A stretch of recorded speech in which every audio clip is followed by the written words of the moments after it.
and then kind of relate that work to their artistic production as a whole. To accompany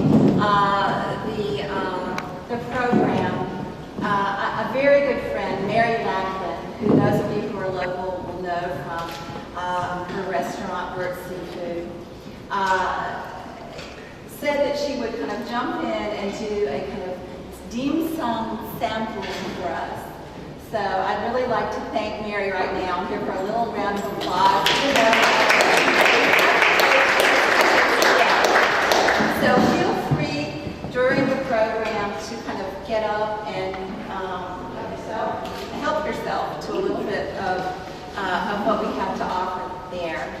I'd also like to thank Arts Greensboro, which is an annual sponsor of Green Hills programs, and offer us the kind of support which makes these programs possible, as well as our members who also really contribute to these artist programs.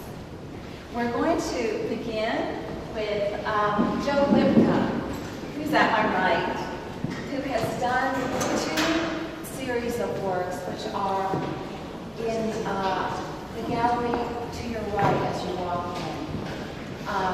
Not of this place and a sense of reverence. Oh, inside the walls. And these are the first times that one of these works. Both of these are first time. Both of these are first time. And Joe comes from Perry. Yes. And this is the first time that he's exhibited at Green. Yes, as such a volume of work. They found me because I was here 10 years ago at the Mary Moore Winnet exhibit, and that's how I got discovered. It was an overnight success. I began photography in '72 when I discovered that 2 professors, I started as an engineer, and I decided to take metal sculpture as a anti-technical type thing. And that semester was a big deal for me because it was determined that I had no ability to visualize in 3 dimensions. And my engineering professors also confirmed that. So rather than giving sculpture a try, I turned to photography.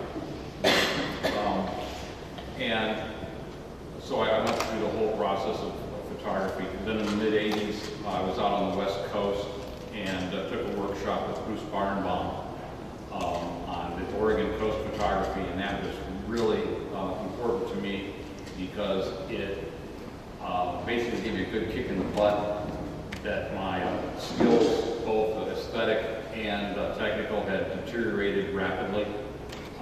And so the best part coming out of that was meeting a bunch of people in Portland, Oregon, which we were living near that at the time, the Portland Photographers Forum. Way back in those days, it was a kind of a local thing, and there were some very, very, very good photographers who were just starting off in their careers. And Christopher Burkett and Stu Levy, probably the 2 biggest names that came out of that group. And so learning to improve my photography skills with those guys was really superb. When I left the Pacific Northwest to come to North Carolina, one of the fellows there at the Portland Photographers Forum, named a fellow by the name of Brooks Jensen, asked me to come on back. I said, just come on back and we'll go photographing for a week. So we've been doing that in another month or so. This will be our 28th photo safari.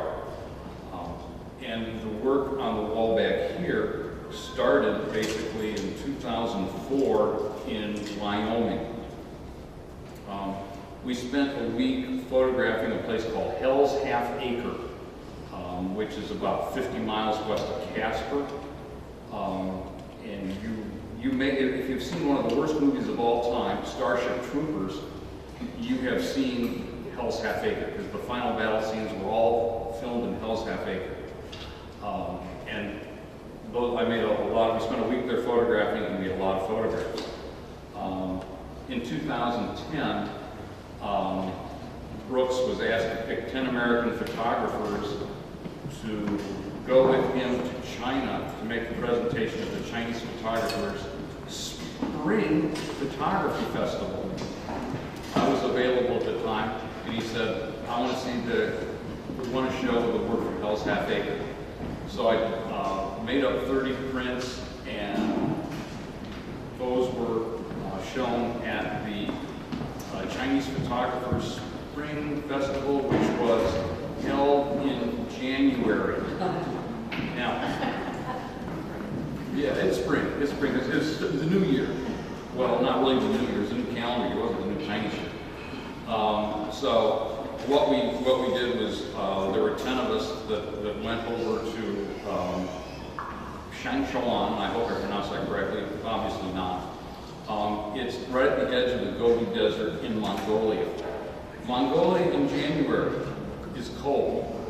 There is nothing between Mongolia and the North Pole except Siberia and barbed wire fences. So in the mornings it would be 20, 30 below zero. Some days it got up to as much as 8 or 10 degrees Fahrenheit. And that was wonderful. You wore everything every day. It was that cold. And the Mongolians were out there, they were photographing. They thought this was great. I mean, they were just prepared for it and everything. So we had many days to prepare. And if you go over there and look at, there's the very first photo on the bottom, which is this big white dome structure. That's the Arts Palace. That's where the show was held. It's about the size of a football stadium. And there were probably 80 photographers with about 30 prints each in that show. It was done on a grand scale. One morning we were able to get away from all the lectures and stuff because none of us understood Chinese, and we spent one morning in a Buddhist temple in a town called Baotao, which is where we stayed, and it was just truly a spectacular experience. So those are the two things that I'm showing here. Primarily, I photograph architecture and landscape, so that's pretty much what I do. My training and aesthetics are all pretty much in the tradition of modern photography. The early to mid 20th century, your Ansel Adams or Edward Weston, that type of person. Those are the type of folks that influenced me greatly. Paul Strand, another one, Walker Evans. Those are people whose works that I really like and try to work with. So we're happy that you're here this afternoon. And for events like this, your support of the gallery is a good thing and encourages more work. Thank you very much. I'd like to say that we can open it up now to questions from the audience. I have one question, and this would probably go for all of the artists that are here, all the photographers that are here. Is that as a photographer, when you arrive in a place that's very exotic or very far away, or as you said, a desert that's freezing cold, do you feel that your approach is different than the ordinary traveler, the ordinary voyager that's also, having now a cell phone or a camera has been a way of kind of apprehending the exotic, kind of trying to a certain degree capture an experience that you wouldn't understand in a different way. Do you feel that as a professional photographer or as an artist photographer that you are, going on that, or do you have a different impetus than a normal, than all of us? Than all of us? Well, I'm like all of us to begin with, and I think that seriously, we all are. We're all like that, and I think the challenge for any photographer when they get to a place of any type is to get by the obvious very first thing, because there'll be the obvious pictures that will just jump right out and say, oh, you got to do this, you got to do that, stand here. And getting by that is what what all artists try to do, is to get by the obvious and to try to bring back to the audience a little bit more than what you would see, to provide a different viewpoint from that. So that's what I'm trying. That's what I'm trying to do. The sand dunes are, sand dunes are sand dunes no matter where they are. I mean, you can go to the beach and see sand dunes, right? You can go to Mongolia and see sand dunes. The question that I have with this particular thing is how to show the fact that they were different sand dunes than you could find in the United States, you know, anywhere you wanted to. That's the challenge. Does anyone have any other questions? How do you keep the camera working with those temperatures?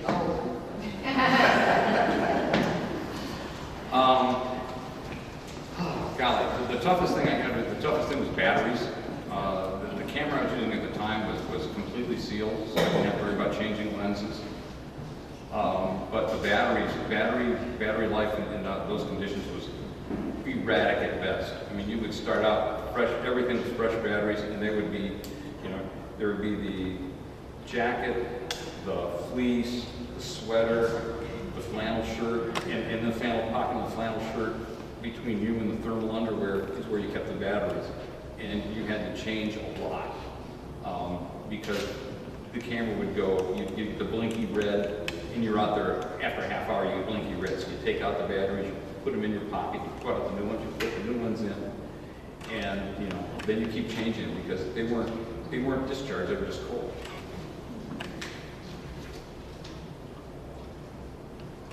Okay, well, I have a question. That part north, what was the quality of light like? What was the light range you had in the day? Oh, it's spectacular. I love photographing in winter, but only in North Carolina. Because the sun was very, very low on the horizon all the time because you're very, very far north in that part of the world. So the light was just absolutely gorgeous all day long. And very low on the horizon, and especially when you get to the temple photographs, it just absolutely, it was going to be that way all day. I was only able to be there for the morning. Did you have a very limited amount of daylight? Yeah, pretty much so. Like from 10 to 5? Yeah, it was, no, daylight was still, you could still, you know, 8:30, 9 o'clock in the morning, it was great, but it was perfect all day, so, you know, the whole golden hour thing that the landscape photographers like didn't make any difference because it was all good all day long. Yes, ma'am. So, two-part question. What did you try to learn about this country before you got there? And what was the story you were trying to tell to bring back? And you mentioned you don't speak Chinese, but what did you look at the Chinese aesthetics? Did you read books about the architectural landscape? What did you do to prepare? We couldn't find anything on Shangchuan. It was, you know, there's very, very, very little on the web about that. And all we knew that it was going to be that we were going to be exhibiting at the Arts Palace. There was going to be a convention going on, and we were going to be able to photograph. And that we needed to provide 30 prints in a certain size, and you know, and bring them with us. So we were going to, you know, because they had to be matted on and framed and all that other good stuff. So we basically, it was like just show up and see what happens. And it was that way for 10 days. Because we really didn't know. The agenda was, how should I say, fluid, because we had no idea what was going to happen and when was going to happen. And we had a lot of events canceled because the weather was so cold. The story I was trying to bring back, of the stuff that we did right here, one was I was wanting to show my reactions to the inside the temple grounds, which was really an amazing place. I'd never been in a Buddhist temple that large before. And then the landscape in the park where we stayed in the sand dunes was just spectacular. And there's just, you know, it's just like, you know, point your camera someplace and it's usually pretty good.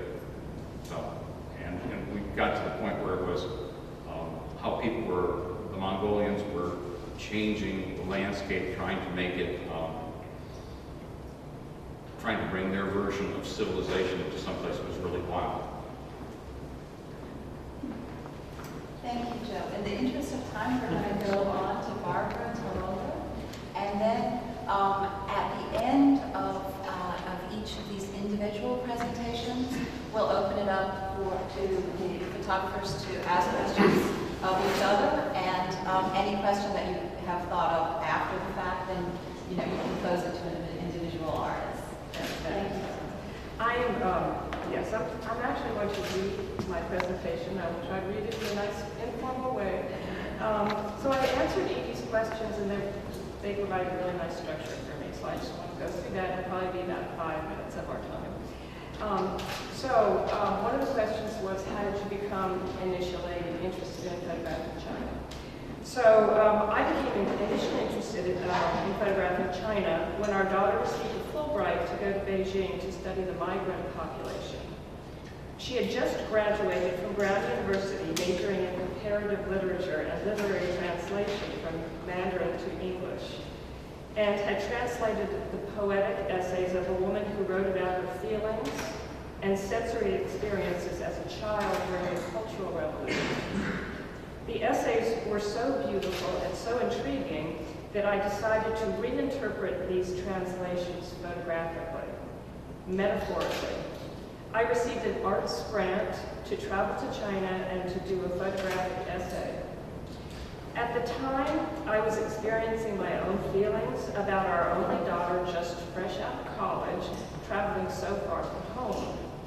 Her work, and consequently the beginnings of my own, were about these young women from the countryside, leaving their mothers and their families and sometimes their babies to come to the city to earn a living. So the silk map, which is the photograph that's actually right behind us all, it's very colorful and orange, if you actually look at it, it has a photograph of a young woman who is falling asleep in the silk market while she's supposed to be working. And that sort of signified that for me. The other pieces of work talk about issues that evolved from the initial writings of this woman. And the titles that you'll see, and some of them are actually translated into Mandarin, which I really appreciate, because it's hard to get the Chinese narrative off of the computer and their software programs. So I really appreciated that you did that for us, and I thought that was really important. So the titles came from some of the writings within those original translations. So you'll see the titles as things like Prairie Lightning, Drumbeat Swells, Star and Fists, Moonlit Body, Billows of Afterglow, Sound Diffusions, Thunder and Airflow. And that comes kind of from the writing, well, actually specifically from the writings. As the work progressed, other themes emerged that were more relevant to some of the social, economic, and political issues, such as environmental pollution, which is big right now. And you'll see that in some of the recent works, which are titled Urban Haze and Urban Child 2. Also, a big theme that when I photographed was the demolition of those old Hutong neighborhoods.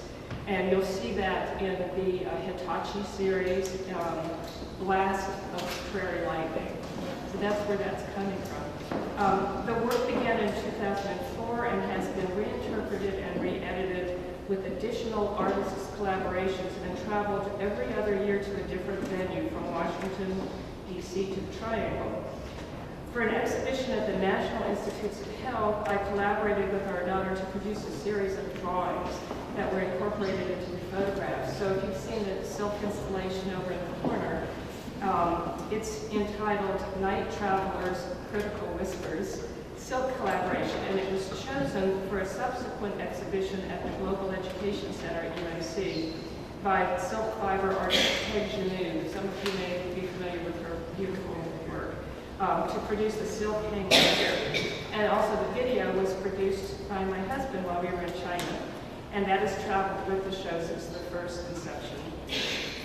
And it began at the University of Maryland. My next exhibition will be an extension of this series. So each time it's important for me to grow a little bit with these so that it doesn't become the same work. And so the next exhibition actually incorporates the work of a paper collage artist, Sandy Milroy. It's beautiful work.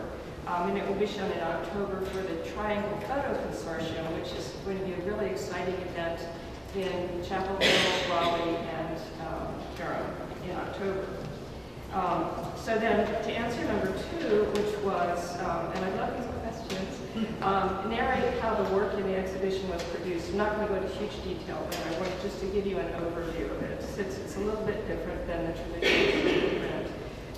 The source material for my work was produced in 2004 during a 9-day trip to Beijing.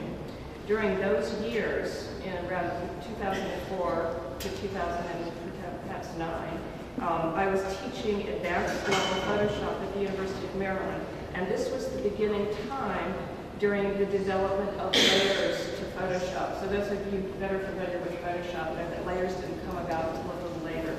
So as it was coming about, I was able to teach it. And as I was learning about the software techniques, I began applying them to my own imagery. And I realized how neatly the idea of layering applied to the symbolic attributes of the work, and how deep and complex our relationship with China really is. So I think it works on a lot of symbolic and metaphoric levels. As well, the initial responses that I had to the original essays were all about impressionistic and dreamy sort of sensory experiences, but that happened in a very tumultuous time politically for China. So some of these images have 20 to 30 composited elements to them. And then the last question has to do with relate your works to your work in general that you're doing. And in general, I have 2 bodies of work.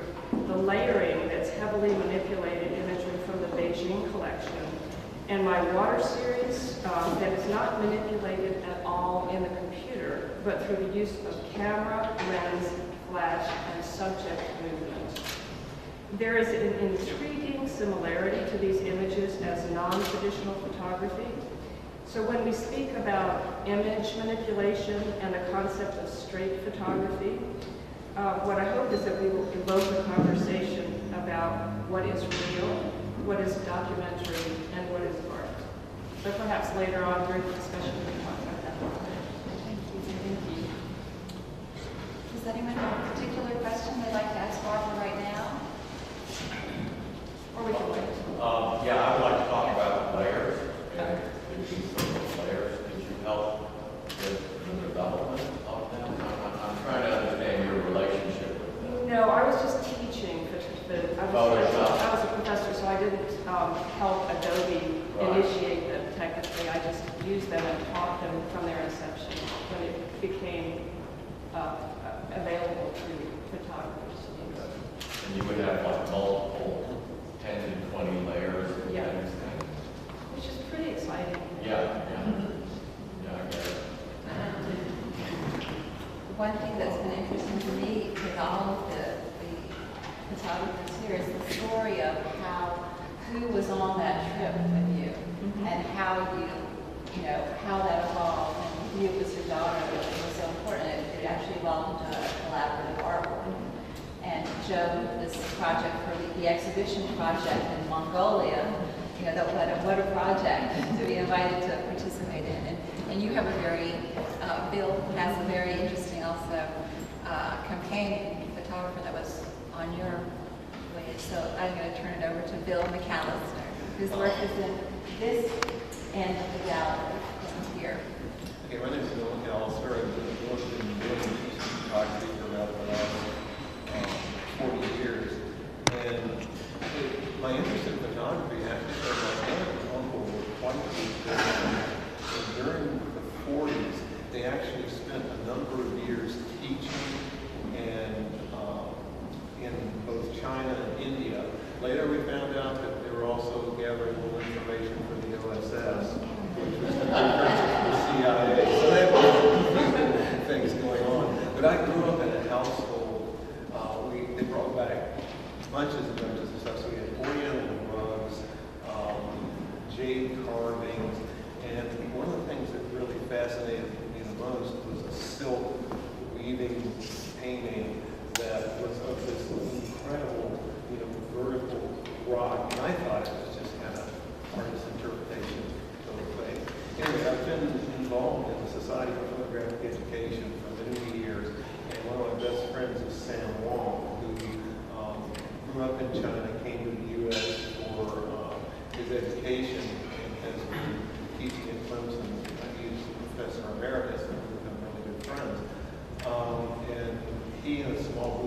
traveled a lot together. It turned out that he wound up, his second marriage was to a Chinese national. It was his, one of the professors that taught there had a Chinese wife, and this was her sister. It was the closest thing to an arranged marriage I've ever seen. But so anyway, Sam started splitting his time in between Nanjing and Clemson, and we'd gone on lots of trips together. And we took a trip to Cambodia. And one of his friends that he met at Nanjing University, Chen Wong, came along. He speaks no English, but has a lot of connections in China. So we had wanted to go to Huangshan, which is the larger pieces there. And what really hit me was that thing I'd been seeing in my dining room was completely real. It was just amazing. So we went over for about a month and spent a couple of weeks along the mountains. Very strenuous. You get up to it by a cable car, but to get in between the different hotels up there, it's all 1 foot up and down the stairs. There's no washing. You can just fall your depth immediately. Anyway, and when in Cambodia, I started photographing infrared because it gave a very, very sort of surrealistic feel to stuff. And so about half the stuff I shot at Huangshan was in infrared. So that was sort of the basis of the first trip I took. But you'll see the Huangshan pieces. I did that in 2010. Then in 2012, we got to he invited us back over, and he had like this diesel 4-wheel drive vehicle that was pretty nimble. And so he also had ends with art centers everywhere. Like we stop and give talks at an art center, and they give us translators and stuff like that. And because of Sam's wife being a lawyer in China, and then our friend Chen, we just didn't have to go through a lot of stuff. So we basically took a totally unscheduled trip from Nanjing to Mongolia on a 4-wheel drive, just kind of making it up as we went along and stopping at various places. Some of the things we did were a little crazy, like we saw on Google Earth, this forest play. It was really interesting, but so we just put the coordinates into the GPS and followed it.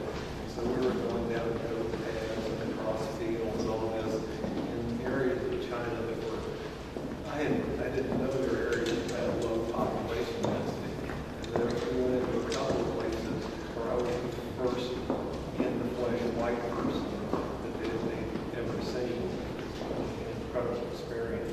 And we had just Chen had friends here, there, and everywhere. So we just took a month and did this unscheduled just sort of exodus to Mongolia and back. And yet it also had a very surreal aspect to it. And so I did a lot of infrared there. So a lot of the stuff outside of Huangshan were just places that we looked up a day or two before we went. We didn't have hotel reservations or any of that stuff you're supposed to have. And just this very fantastic connection of having people who were tied in, cut through all the red tapes. We were just kind of able to make it up as we go along, which was an incredible thing. So a lot of those are from that month-long journey, just seeing what was there. A lot of places like the Forest of Clay where we went there, Mongolia were just amazing. And one thing about China, I think that we'll talk about probably later on, is just what it, in the 2 years in between 2010, 2012, it was just like a different country. And it is very, very polluted. But as we went north up towards Vietnam, which is the main coal-producing area,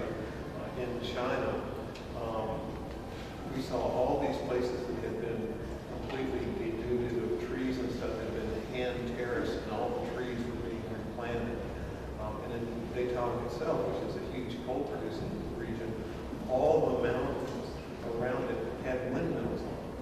And so although there is a tremendous amount of pollution, there is a lot of forward thinking, and it really changed my mind in between the two trips about how hard they were trying. And they've got this incredible population, all these energy demands. And yeah, there is a tremendous amount of population, but it's being actively addressed. And so it's just the fact that you go to these old Buddhist monasteries, Huangshan, that have been in paintings, forever, and then see these attempts at,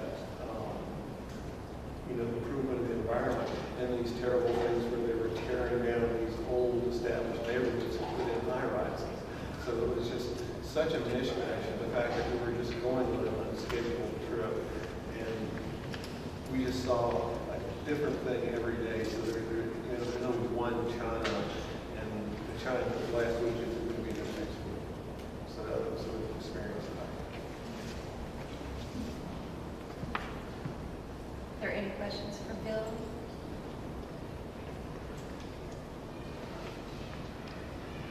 I think that Joe and Bill are the two landscapists in this group of photographers. And something that I think in the desert scenes is one has a sense of this very interesting articulation of being at the edge of something. At the edge of a kind of, in this case, a cultural development. How do you develop a wild place for tourism, for cultural tourism at that? By creating sand sculptures that kind of somehow relate to the shapes of the dunes.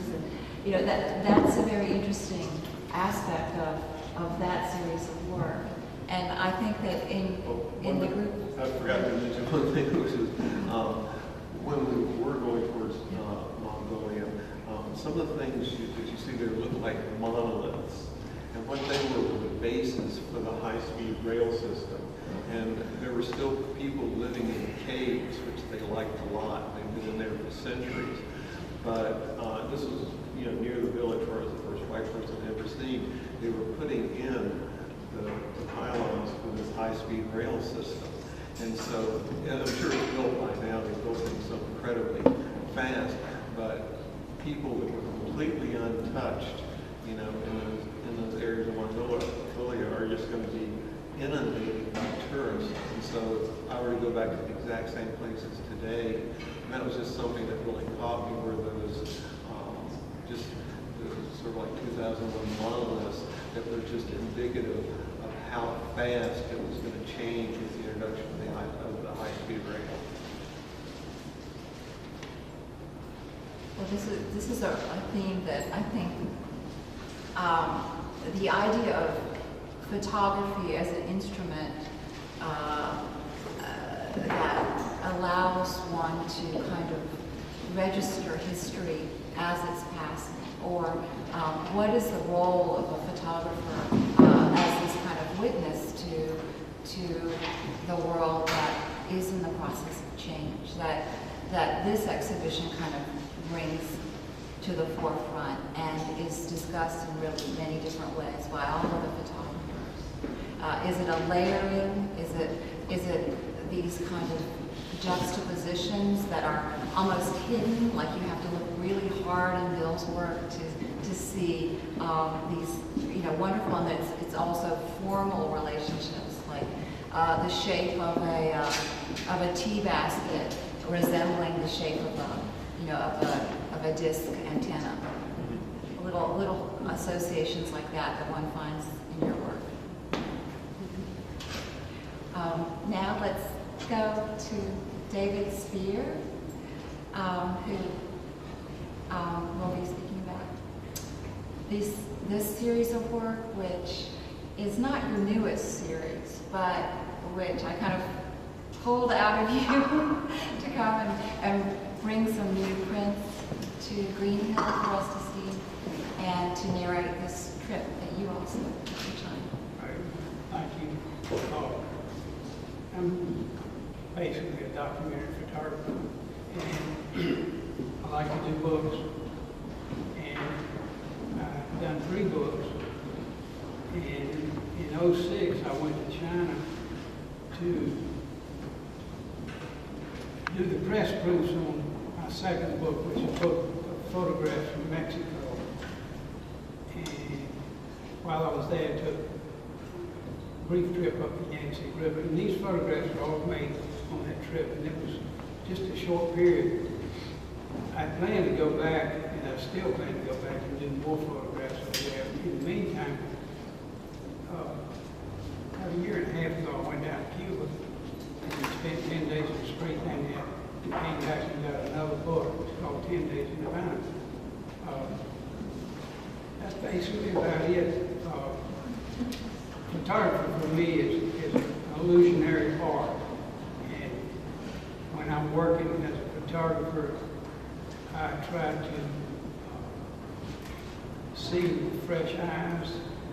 I understand it as a visceral experience, and I react and respond to what it is I see that I think resonates about a particular place. And that I didn't do enough work in China to get that effect. The Cuban book, I think, really gets it, because one thing I discovered doing the Cuban book is that if you can get people really looking at a camera, get them into your world, and then you begin to get a certain resonance about that place, and you really kind of get it, like, this is what this place is really like, this is what I'm after. And of course, with these photographs, as Dean said, this was a very brief trip. We were only there for, actually on the road for 3 days, so really quick. That's about it. Okay. Does anyone have a question for me? I was really intrigued what you said about, this is the most I've ever heard you say, about the incredible way you have of getting close to people in an instant. And what is that like for a photographer? For those of us that, I always, for example, feel very shy about taking a photograph of a person I don't know. How does one do that? And when you say that for you, a person is a place, what does that mean? People represent a place. Everything in their environment is reflected in them, in their dress, in their face, in their eyes, everything about them. And if you can get in close and you can make photographs, and you start really resonating about that particular place. So that's pretty much it. I really don't like to talk about photography very much. If you make a good photograph, you don't have to talk about it. If it's up there and it works, then it works. If it don't work, you can go back. I hope I can make one that works.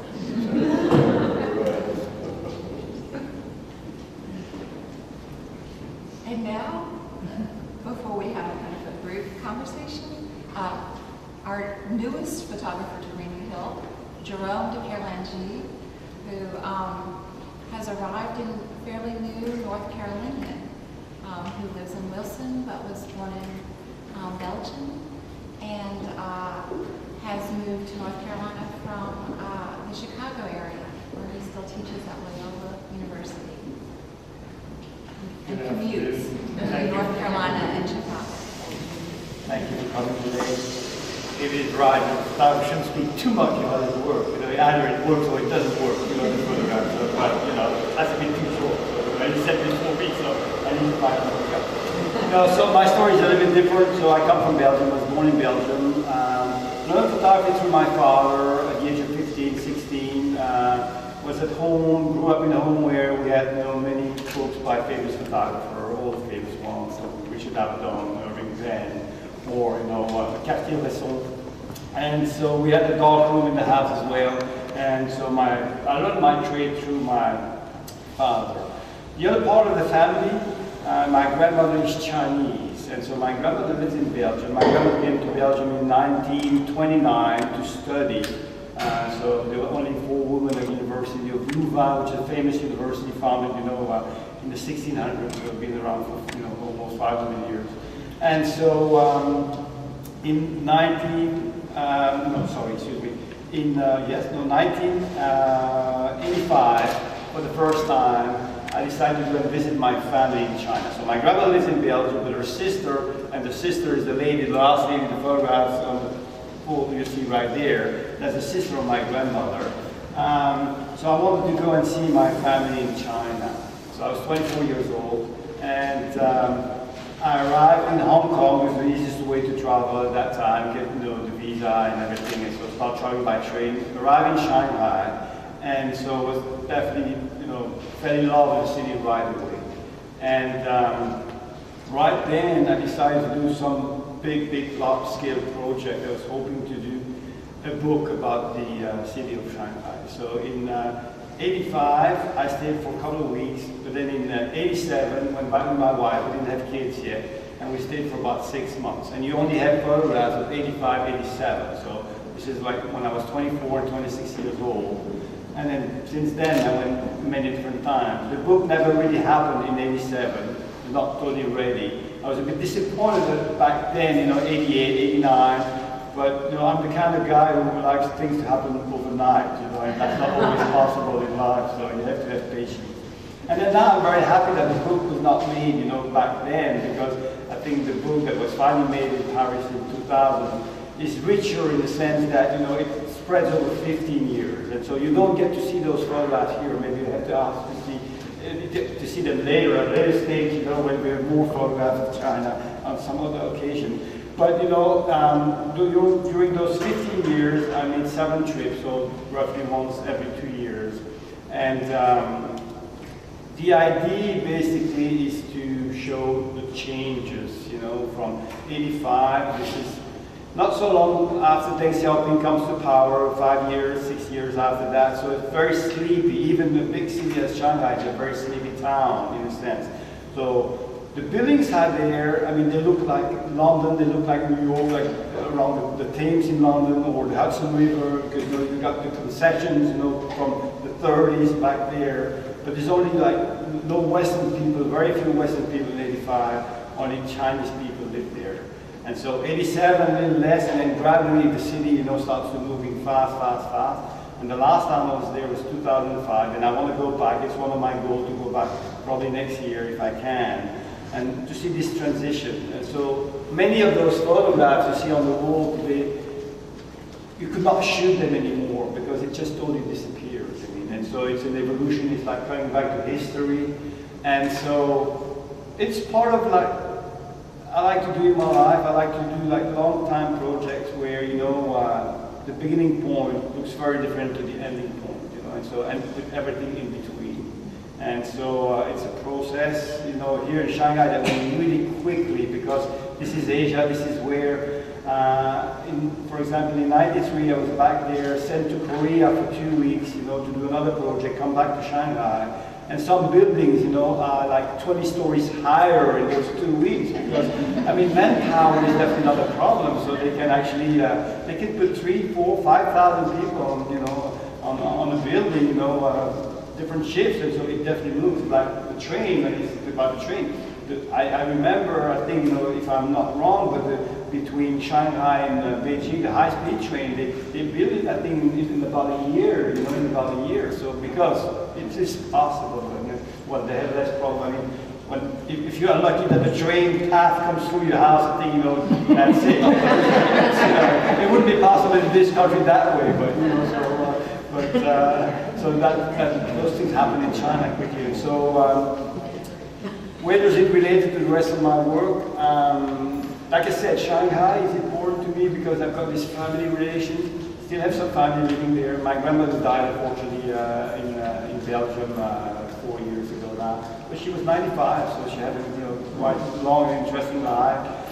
Sister died when she was 92, so it was and my goal one day was to just do the story of those 2 women, one who lived in Belgium all life and remained totally Chinese, and then the other one who lived in China all life and suffered, because you can imagine if my grandmother was allowed to come to study in Belgium, it was because she was from a very rich family. Of course, when the revolution happened, the family lost basically everything, and so those stories are kind of interesting. So maybe one day I need to write a book. And this is black and white photography. I still enjoy black and white photography. This is film. Those prints are inkjet print because the negative in my house in Belgium, so I didn't have the negative. So when I got approached, I said, well, I don't think I can go to Belgium. So, but I did have the scanners, and so we did inkjet print. But other than that, I mean, I still pretty much like still old-fashioned photography, and I still do it on a regular basis. Thank you. Any questions for Jarrell? You shoot digital now? Yes, I also like digital. No, when I shoot black and white, it's only film. If I shoot digital, I will shoot just regular color. Yes, because I'm different medium, and then usually if I shoot digital, I love it too. I mean, don't get me wrong, I definitely love it. But it's because people did it right away. Like a newspaper or a magazine, and so now it has come that far that they call you to say, where are my photographs? I say, well, the subject has not arrived yet, so I can't photograph it, because digital can do a lot, but can't really photograph people when they're not arrived yet. So you still waiting for the people to arrive. So it can go fast, but the person needs to show up before I can photograph it.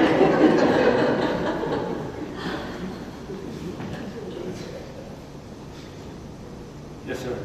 I'm interested in all of your reactions to what your personal relationship with any of the people that you photographed in your photographs. Did you have an opportunity to feel what it was like to be them, or was it more or less just a photo opportunity that was there for a few seconds and then you moved on? I can answer that. The question came up a while ago about how I was able to photograph people and be so interested in people and get into their sphere, so to speak. And one of the things that you need to understand about photography, and I learned this, is that photography in America follows the capitalist aesthetic. And the verbiage in it is take and shoot. Now, if you listen to that wording, it sounds like, an elephant hunter out in Africa going to shoot an elephant. The language is really very harsh and very aggressive. And in the course of my documentary work, I learned that in order to get a sense of collaboration, you didn't shoot photographs, you made photographs. And by simply making that shift in my head, I'm not out shooting photographs, I'm making photographs. The whole setup changed, and I began to feel more comfortable about the whole process because I understood it had to be a collaboration. And since that time, that's the language I use for photography. It's a socialist idea. So there you are.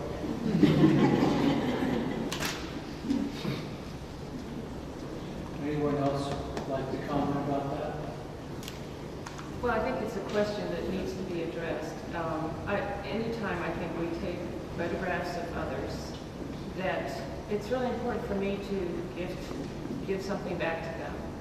And in this particular trip, the people that I was able to give back to were acquaintances that were made through the university that we actually visited. The first thing they said was, oh, come take 1 million photographs of us and make sure you send them back to us. And my daughter had several friends and associates there, so they were able to have those as well. A lot of the people that I photographed were poor and didn't have access to digital transmissions. I have to say that I did not make prints and mail them back to them, and I feel badly about that. But I do appreciate what you're saying, and I think in all the projects that I do now, it's a huge part of every time I photograph people on a project, I make absolutely sure that they get something, and it's a different kind of thing they would get. So I do a project now with children with disabilities and photographing them as they're learning how to swim. But the photographs are very impressionistic and abstract, and they wouldn't be interested in those, but I made sure that I photographed lovely pictures of them with their teachers and their parents and families, and give that to them, just as a way to give back. Because I really appreciate that concept. Thank you.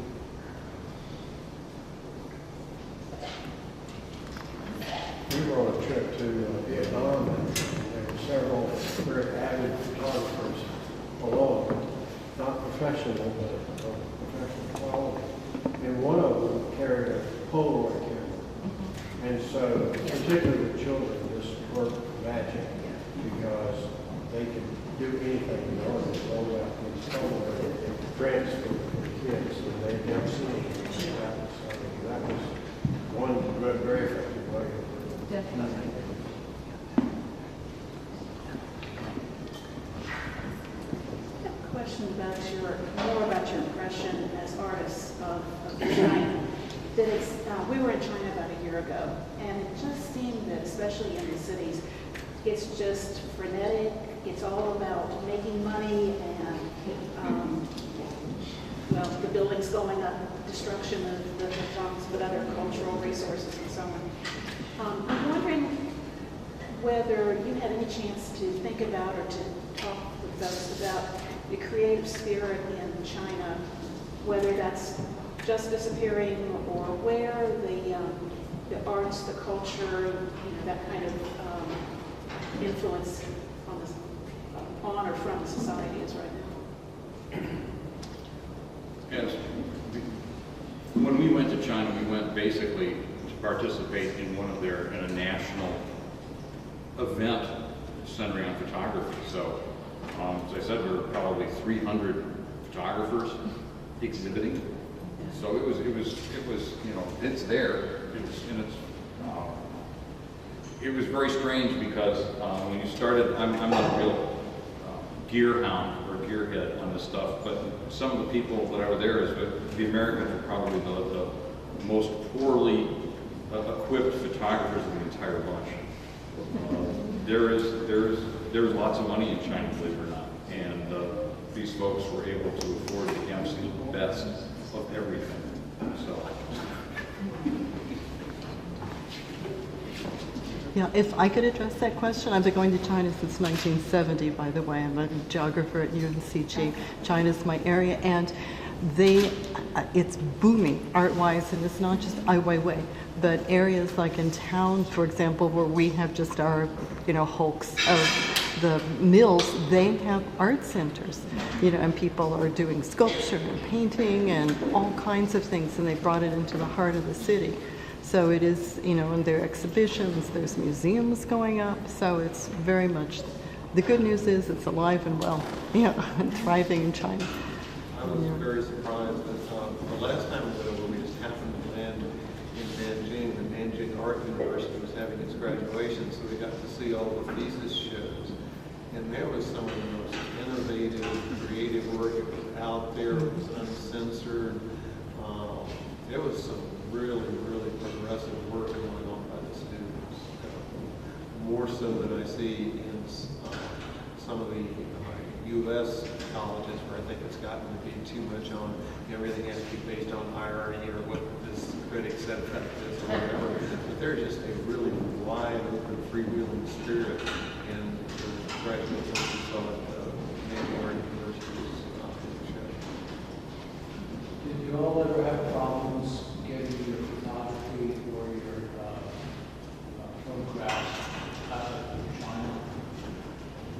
Just for the fact that I took a film camera and tried to get TSA not to want to open up a 4x5 holder to see what was inside. It's like I still shoot both a combination of film and digital, and on an upcoming trip, I just don't know if it's worth the hassle to do film anymore just because of getting it in and out of the airports without somebody trying to open up the world. So no, we didn't have any trouble that way, but we also, with people, we never had to deal with any kind of officials. Or if we did, Sam's wife would make a call. She worked at Barry Crispy's law firm, and it went from them being real mean to There's a lot of that, you have to have the connection. I had no problems. The only issue that I had, which is really kind of interesting, is I blogged on my, whenever I go out on one of these trips, I will blog daily. Apparently my choice of blogging service was fortunate because several people were trying to do that. Their blogging service was blocked. And you could not get out of the internet. It was like it didn't exist, but I'm on TypePad. I think TypePad was okay. So, yeah, that was the only thing I had. We didn't have any problems saying you can't photograph this or can't photograph that. But we had full-time babysitters, basically because, for the language for one thing, and just to make sure that we didn't run into any of the issues. Different place, very different. If you go into China, you just take your iPhone, you'll have a bit of problem. Last book I did on Cuba, I did with an iPhone, except for 4 photographs. And the iPhone is my new documentary camera.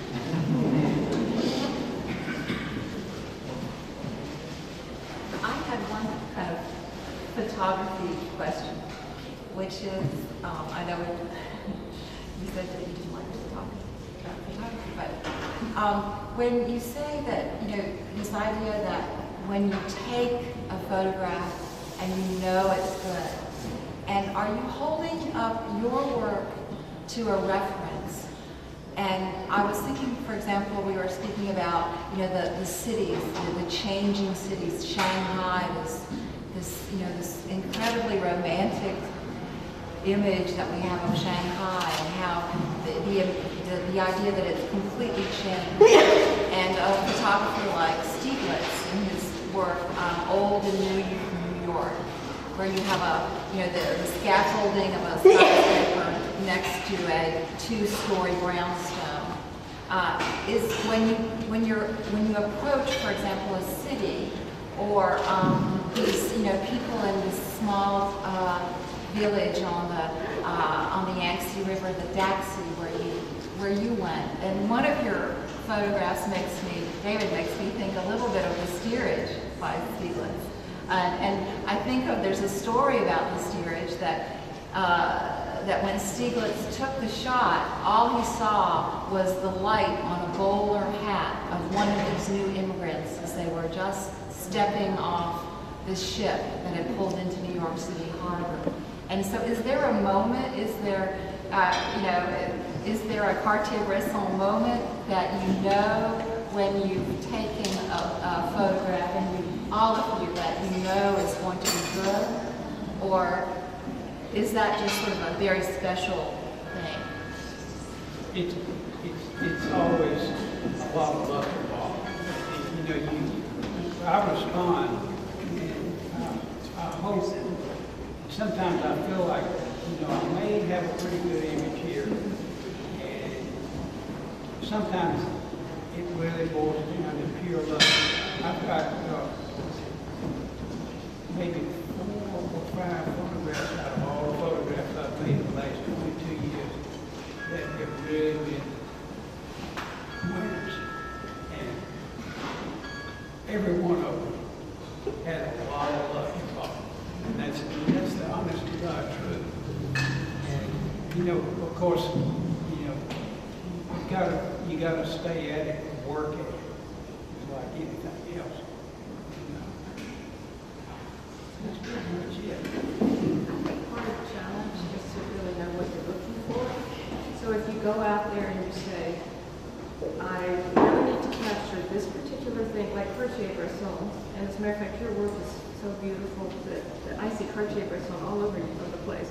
But his approach was, one of his approaches was that he would find this fabulous location. He would say, oh, this is perfect. And then he would wait for something to happen in it, which was a great, I thought that was a great learning suggestion. So part of it would be, well, I really know what I'm looking for, and there's the perfect spot, and here's the perfect light, and I'm going to get it, and most of the time I don't. Or that whole thing about, I really don't know what I want, so I'm going to wander around until the music comes, and sometimes it doesn't, and most of the time it does. But combination of luck as well as understanding what you're trying to say. I'd like to ask a question about vision and sort of visualizing or pre-visualizing you especially. All right, when you were over there in Mongolia, you had these nice sand dunes and things.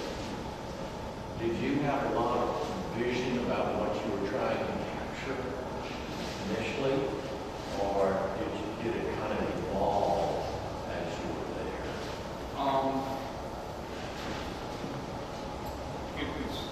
I go out looking for stuff. Yeah. And I try to arrange things. I see something, and I've been doing it long enough that I can say, okay, this is going to work. I think this is going to work. Let's put the camera up on it and see. I spent most of my photographic career working large format cameras. So, you know, they'll tell you, you know, you look a lot, but when it costs a couple of bucks to take a picture, you're going to look a lot, and we're going to make it work for you, and then you'll go and do it. So, when we went to China, I had no idea what we were going to, I had no idea what we were going to find. Right. And then the quest was to not do something that's been done before, because everybody's seen sand dune photographs when you're sick of them. So you need to look for something that's different. And let me kind of continue on to roll into the question that we've been discussing here. Yes, you will find when you take a picture, you go, yeah, that's a winner, and that's usually a good one. But the ones to me are most endearing are the ones when you get back either after they've been developed or after you've looked at them and liked them and said, hey, did I take that photograph? It's the one that you didn't know that you photographed. It is the one that usually for me turns out to be a much longer living image. Sometimes you have to drill a lot. The disadvantage of when you're going through there is just too much temptation to hit that big button. When I come back on some contacts, you have to scanning, you know, a lot of old work. When I go in and I had a very specific idea of what I wanted to take that day, I have checks on the contact sheets, and I go back years later and say, those were the really dumb ones. This, and this are so much better. You know, and so the other thing is that when you use film, you don't know what you've taken. And you'll have to say, okay, I'm going to take this idea further and further. Digital, you look and say, oh, that's good. But then you'll stop. And so you come up with a lot of good pictures, but I'm finding that where I have, you know, a whole lot of good digital pictures, I've actually got more exceptional film pictures because I didn't stop. And what stopped me was I looked at it and said, that's good, instead of not knowing, and maybe pushing a little hard because I'm not going to be back here, and I don't know what it looks like anymore, just in case. And that's why I started. And that's why I tell my students, never delete your images, never keep them, even the bad, keep them, you never know, I mean, because it's a learning process anyway. And don't look at your screen. There's no reason to look at the screen. Just keep shooting, and when it's dark, you're home, or in the subway, or in the bus, or whatever, look then at the screen and look then at your photograph. There's no reason. I mean, you should look once in a while to see if the settings are correct, if you didn't make a mistake or things like that. So just keep shooting, keep like if it's a film, and don't delete them. Even some of them are bad, but by looking at the back, by looking at the old bad photographs, you learn how to make them better. You know, if you only see good things in front of you, you don't know what bad is. So look at them. Oh, it's really bad. So the next time you remember not to do the same. You know? So I always tell my students, do not delete and add enough SD card or compact flash card or whatever card you use. You know, add enough cards. You know, because sometimes you've got kids coming in and say, well, there's no space on my SD card. You know? You buy it for $10, you know, and you can live a whole life. You know. Do you have any particular time of day that you like to shoot pictures? Well, now that I shoot more in What color. time to avoid? What about bright sunlight or shadow? I mean, noon is always the most difficult time of the day because the shadow of the sun is really high, you know, depending on where you are. But like on the project of Shanghai, I do the same with Chicago. I've actually, you know, whole project like this in black and white and color now, really about Chicago. I usually get up, like now I will go to Chicago next week Monday, I'll teach my class Monday, and so Tuesday I'll get up at 5 a.m. and I will walk until 7 p.m. and shoot all day long. And so, but my favorite time usually, especially with digital, is like, 6, 7, when the sun starts to go down, especially in color, it's kind of nice, Morning too, but it doesn't last as long, evening lasts a bit longer, but I shoot all day long.